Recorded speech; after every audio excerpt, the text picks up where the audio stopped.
Eu gostaria de fazer duas observações. Primeira, imaginem essa estrutura aqui. Essa estrutura é uma plataforma metálica sobre 4 pilares iguais. Esses pilares, a princípio, são articulados nas duas extremidades, né? Obviamente, essa estrutura do jeito que está nem merece esse nome. Esse conjunto fica hipostático. Se vocês imaginarem, por exemplo, o que está acontecendo no plano YZ, é alguma coisa assim.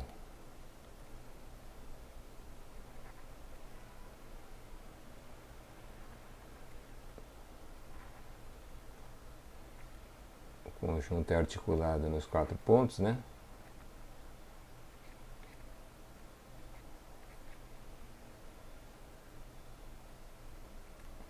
E aqui é Y e Z.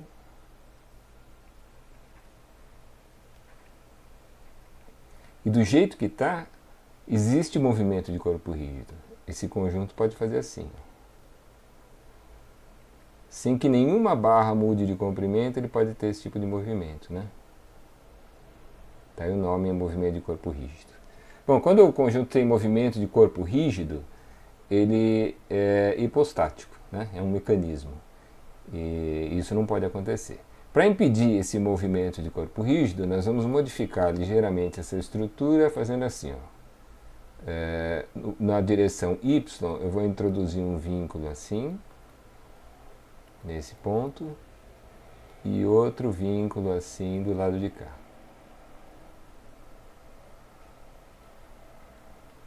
São vínculos que travam esse movimento, é travar esse deslocamento aqui. Tá? Então no plano YZ já está tudo travado, não é possível ter movimento de corpo rígido. Agora a mesma coisa poderia acontecer no plano XZ. E para evitar que isso aconteça no plano XZ, nós vamos introduzir aqui uma viga de grande rigidez, dos dois lados.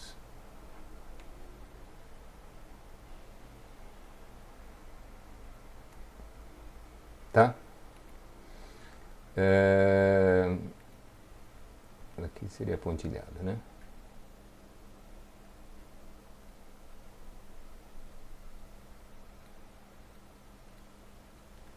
Então, esse tipo de movimento de corpo rígido também está impedido no plano XZ.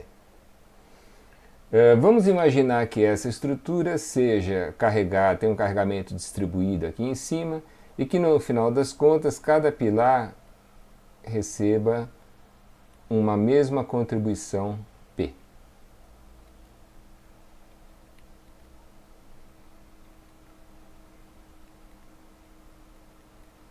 Todos os pilares iguais. Tá? Eu quero determinar a carga crítica dessa estrutura. Bom, como é que a gente faz? Vamos imaginar primeiro o que está acontecendo no plano YZ. No plano YZ,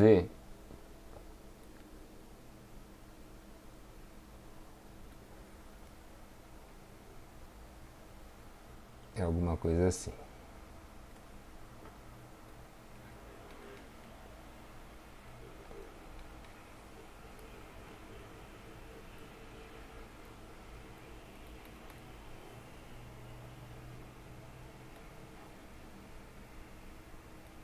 Que é Y.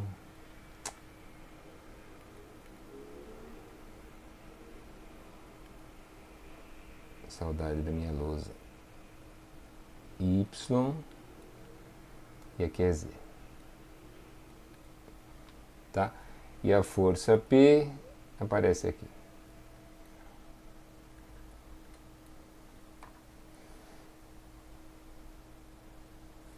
Olha, isso aqui é o que a gente chama de um pórtico indeslocável. É quando os nós dele não podem se deslocar. Esses dois aqui de baixo é óbvio que não podem se deslocar, né? Esse nó aqui, na horizontal, não pode andar por causa desse vínculo externo. E na vertical ele também não anda, porque para ele subir ou descer, a barra teria que aumentar ou diminuir de comprimento. Ou então a gente teria que considerar o deslocamento longitudinal na flexão, lembram? esses dois efeitos são desprezíveis. Então, na prática é como se esse ponto aqui fosse fixo. Se esse ponto é fixo e esse é fixo, esse aqui também será, né? Só se essa barra ou essa outra pudesse mudar de comprimento. Os 4 nós são fixos. Então, nessa situação, se essa estrutura flambar, vejam, esse ponto aqui, o resto da estrutura funciona para esse ponto como se fosse um apoio articulado fixo, né? Já que ele não pode andar nem para um lado nem para o outro. Então, se a barra flambar, ela vai flambar assim. Certo? Aqui é a mesma coisa, né? Aqui fica mais claro ainda. São dois apoios fixos dos dois lados, ela flamba desse jeito. Tá? Então, para flambar dessa forma, qual seria a carga crítica? Vamos chamar de P crítico linha. Vai ser π2 EI sobre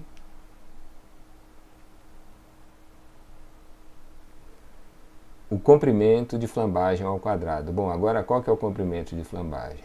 Se eu disser que a altura desses pilares é L,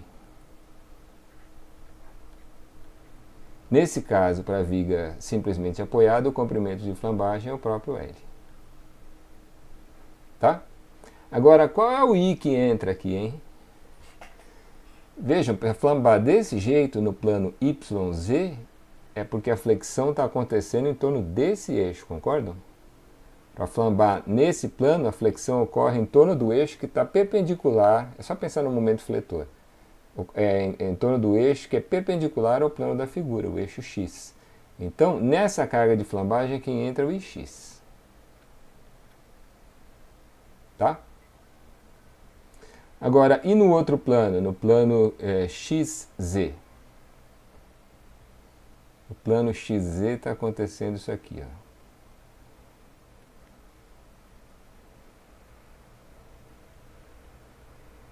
É articulado aqui embaixo, mas aqui existe uma viga muito rígida, alguma coisa assim.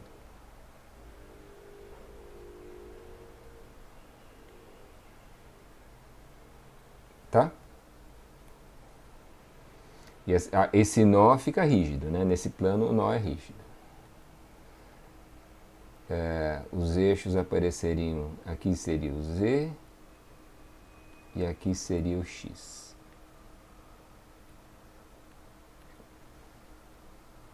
E a força P nas duas extremidades. Se esse negócio flambar, vai flambar como? Percebam que agora esse ponto e esse aqui, eles podem andar na horizontal, nada impede. Agora, subir ou descer, eles não podem, porque isso envolve mudança de comprimento dos pilares. Como a barra é rígida e esses pontos só podem andar na horizontal, o que pode acontecer é alguma coisa assim, ó.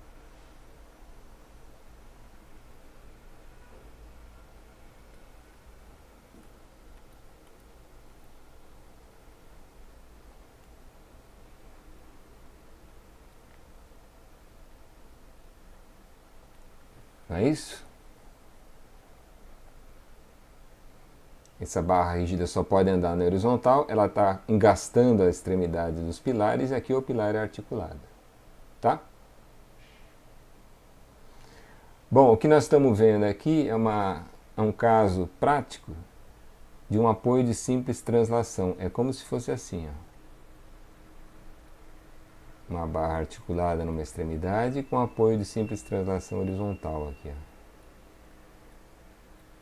Né? Esse ponto só pode andar na horizontal, não pode rodar e nem pode subir ou descer.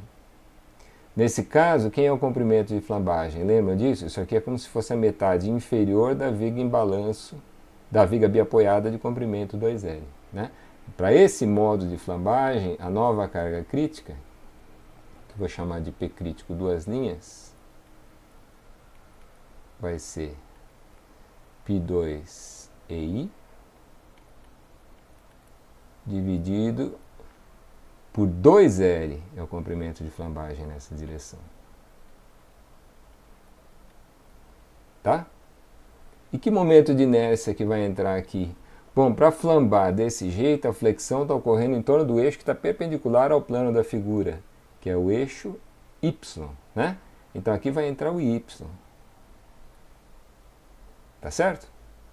Então vejam, olha, quando a gente considera diferentes planos, o momento de inércia muda, né? Porque a seção transversal pode ser uma coisa assim, ó. Uma seção I.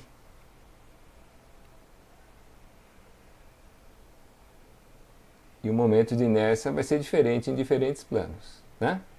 Agora, não é só isso, não é porque não vai mudar só o momento de inércia. O comprimento de flambagem pode ser diferente em diferentes planos, tá? Se eu tivesse que dizer qual é a carga crítica dessa estrutura, o que eu diria, hein? É a menor delas, né? Ou vai flambar numa direção ou na outra, depende de qual for a menor das cargas críticas, tá? Então, isso é uma coisa muito importante. A gente está acostumado a fazer análise de flambagem, aquelas barrinhas isoladas, considerando só a flexão no plano do papel, né? Agora, o problema numa estrutura de verdade é tridimensional, ela pode flambar na outra direção também. E as condições de contorno podem ser diferentes na outra condição, o que muda o comprimento de flambagem. É preciso ter isso em mente na hora de analisar uma estrutura de verdade, tá? A outra observação que eu queria fazer é a seguinte. Imaginem agora uma estrutura assim, ó.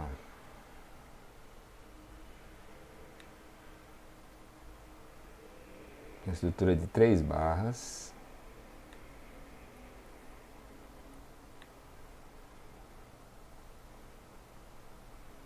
Três barras iguais.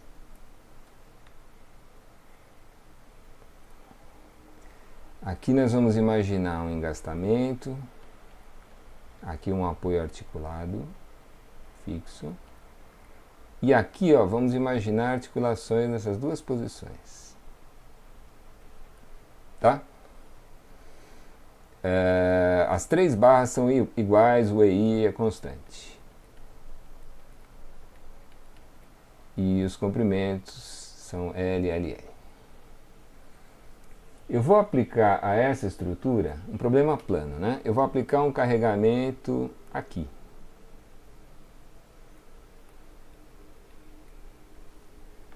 E eu quero calcular a carga de flambagem dessa estrutura.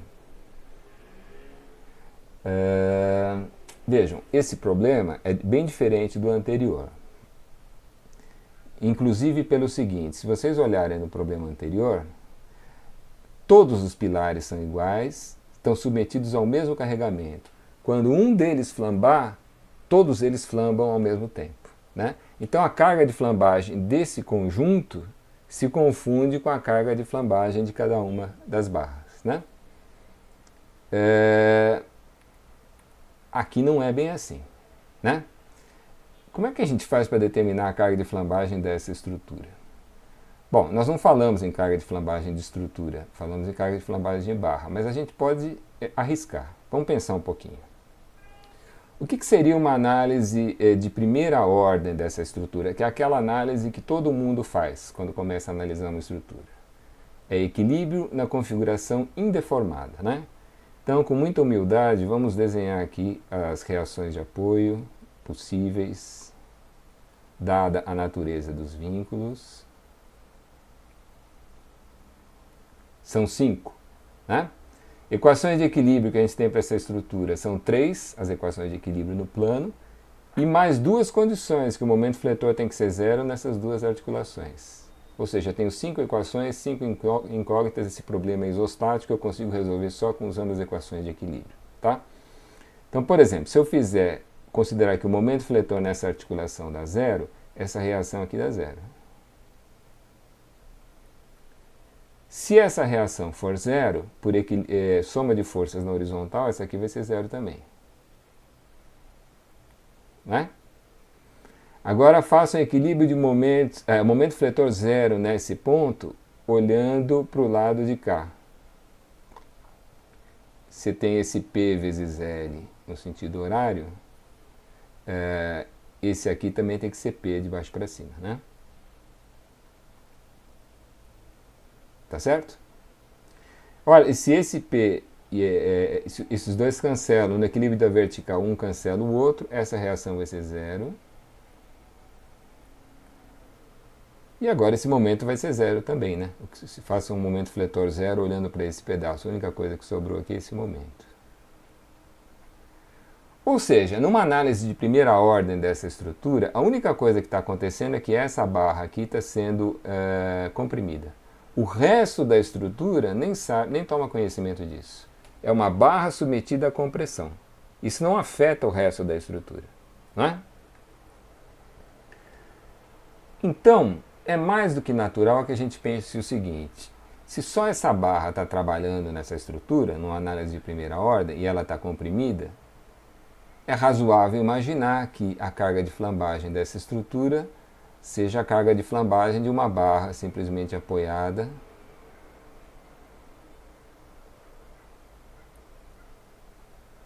submetida a essa compressão, não é? Ou seja, é muito razoável a gente dizer que a carga de flambagem desse caso vai ser π2EI sobre o comprimento de flambagem dessa barra, que é o próprio L, elevado ao quadrado. Tá certo? Essa é uma configuração de equilíbrio alternativa para essa estrutura? Certamente. Se o P for esse, a barra nessa configuração está em equilíbrio. Nós já vimos isso para a barra isolada, né? Então, certamente, além da configuração indeformada da estrutura, que é sempre uma possibilidade, essa possibilidade existe para quando a força P for π2EI sobre L ao quadrado. Nós acabamos de identificar um carregamento que torna possível o equilíbrio na configuração deformada da estrutura. Essa certamente é uma carga de flambagem e esse é certamente um modo de flambagem dessa estrutura. Mas será que é o primeiro modo de flambagem? Será que ela não poderia flambar de uma maneira diferente? Olha, esse pórtico aqui não é um pórtico indeslocável. Nada impede que esses pontos andem na horizontal. Claro que para eles andarem na horizontal vai ter que haver flexão dessa barra, né? Mas a princípio não existe nenhum vínculo impedindo isso, né? Não é uma barra infinitamente rígida essa. E aqui, nesse modo de flambagem que nós estamos sugerindo, eu estou admitindo que esse ponto seja fixo. Digamos, eu estou restringindo essa estrutura mais do que ela é restrita de verdade, né? O que aconteceria se a gente liberasse a possibilidade desse ponto andar na horizontal, nesse nosso raciocínio em que a gente está... Você se lembra que a gente sempre coloca a estrutura numa posição deformada genérica e monta o equilíbrio nessa posição. Essa posição aí não é suficientemente genérica, porque eu imaginei esse ponto fixo na horizontal. Vamos ser mais genéricos e permitir o equilíbrio na configuração deformada, levando em consideração que esses dois pontos podem se movimentar, né? Então eu vou fazer aqui uma outra figura.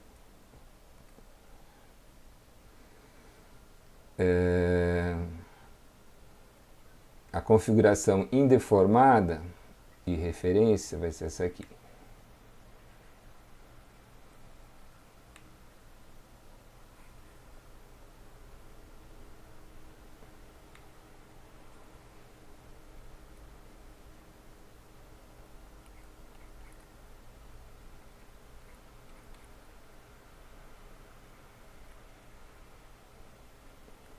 Vamos imaginar a possibilidade da estrutura ir parar na configuração deformada. O que seria essa configuração deformada?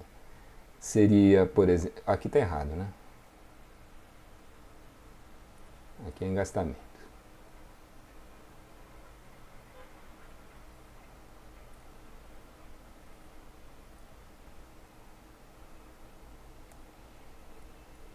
A configuração deformada que leva em consideração essa possibilidade é tal que, vamos imaginar essa barra sofrendo flexão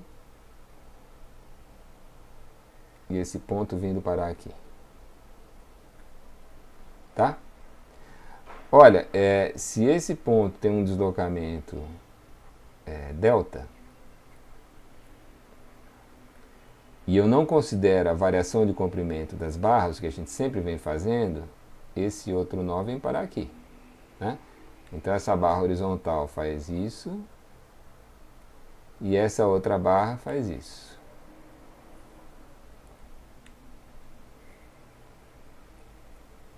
Tá? Essa é uma configuração deformada que prevê a possibilidade de deslocamentos. Isso aqui também é delta. Prevê a possibilidade de deslocamento na horizontal. Tá? A força P veio parar aqui.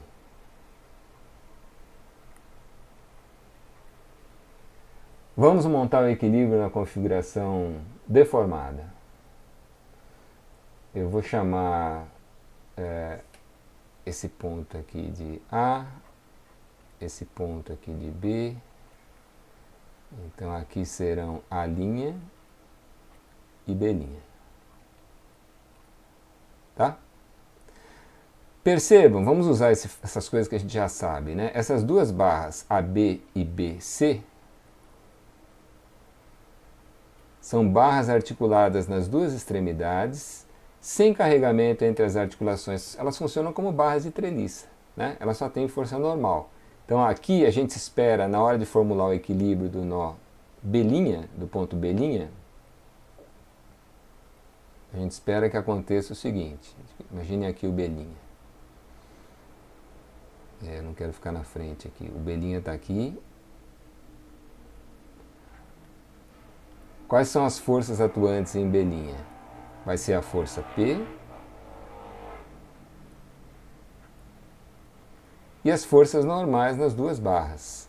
Vai ser uma força normal na barra AB, horizontal,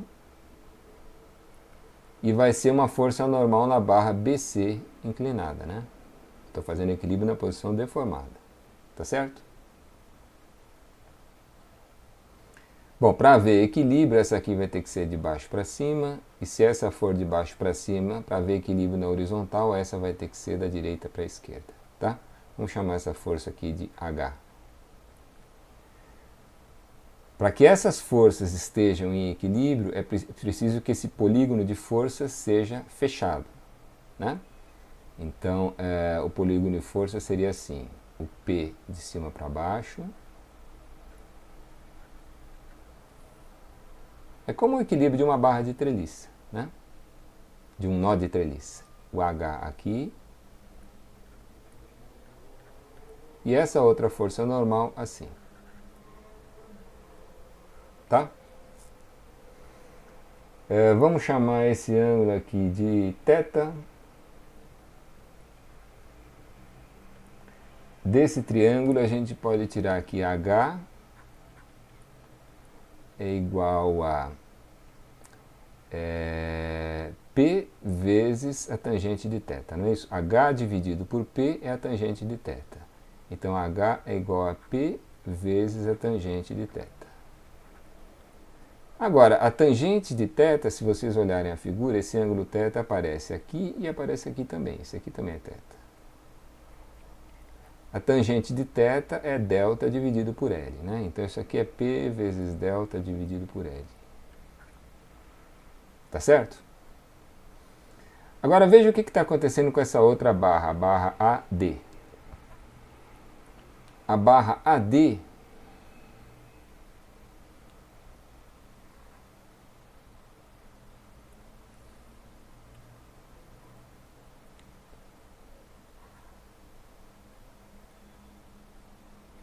ela está submetida à flexão, né?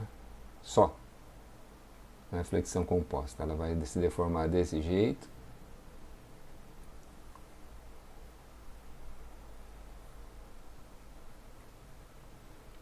Ela vai se deformar desse jeito, né?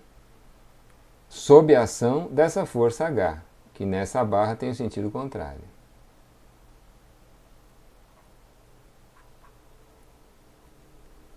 E sob a ação dessa força H, ela vai ter um deslocamento delta aqui em cima. Bom, existe uma relação conhecida entre essas coisas, né? O delta é H L ao cubo dividido por 3EI. É o PL3 sobre 3EI que a gente está acostumado. Portanto, dessa relação, a gente tira que H é igual a 3EI vezes delta dividido por L ao cubo. Né? Bom, vamos pegar essas duas equações aqui. 1 e 2. Vamos substituir 2 em 1. 2 em 1. Vai dar 3, vai ficar pequenininho aqui, né? Vai ficar 3EI vezes delta sobre L ao cubo, que é o H, é igual a P vezes delta dividido por L. Tá? Tudo que a gente usou aqui foi equilíbrio e essa a relação que existe entre H e esse delta, né? Quais são as possibilidades de solução dessa equação aqui? Vou fazer a solução aqui.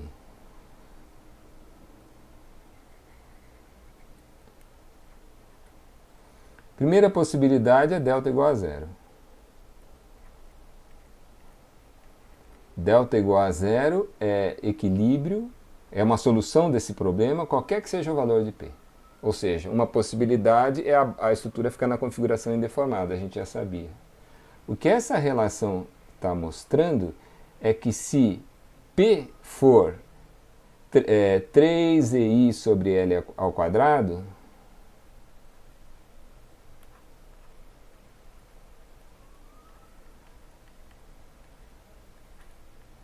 se o P for 3EI sobre L ao quadrado, essa equação é respeitada mesmo que o delta seja diferente de zero. Tá certo isso? Quer dizer, o equilíbrio na posição deformada é sempre possível, delta indeformada, é sempre possível, delta igual a zero. Para esse nível de carregamento, existe a possibilidade de equilíbrio numa posição deformada e o delta fica indeterminado. A gente não consegue determinar esse deslocamento delta, né? Porque se o P for igual a esse negócio aqui, eu vou chegar em delta igual a delta, ele fica indeterminado, tá? Mas para esse nível de carregamento, e só para ele, existe equilíbrio numa posição deformada alternativa. Tá certo? Bom, isso aí é o típico resultado que a gente tem numa análise de flambagem, né? A gente acaba de identificar uma outra configuração de equilíbrio alternativa à configuração indeformada. E essa outra condição de equilíbrio só existe para o P valendo isso aqui. Bom, isso aqui é uma segunda carga crítica. É um P crítico duas linhas. E esse é o modo de flambagem correspondente. Tá?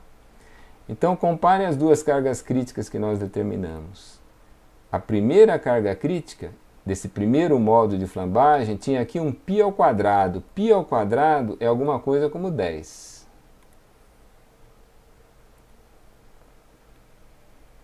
Isso aqui é da ordem de 10, né? Nós acabamos de identificar um segundo modo de flambagem em que aqui aparece 3. Essa carga crítica é um terço daquela outra. A estrutura vai flambar desse jeito antes de ter a possibilidade de flambar desse outro jeito. Tá? O modo de flambagem que vai acontecer primeiro é esse aqui. E esse modo de flambagem, se vocês pensarem bem, é uma coisa muito esquisita. A gente está acostumado a entender flambagem como uma barra submetida à compressão e que acaba sofrendo flexão, né? Vejam que nesse modo de flambagem, a barra que está submetida à compressão é essa aqui. E ela não flete. A barra que flete é essa. E ela não está submetida à compressão, ela está submetida só ao H. Então, olha, é para a gente entender o seguinte: existe flambagem de uma barra isolada, que é aquilo que nós estudamos, existe flambagem de uma estrutura. Flambagem de uma estrutura, de um conjunto, pode ser uma coisa bem mais complicada do que estudar a flambagem de uma barra isolada. Tá? Aqui nós conseguimos fazer essa análise na mão porque é uma estrutura muito simples, particularmente simples. Mas podia ser um pórtico sem essas articulações aí. Aí determinar a flambagem do conjunto é bem mais complicado.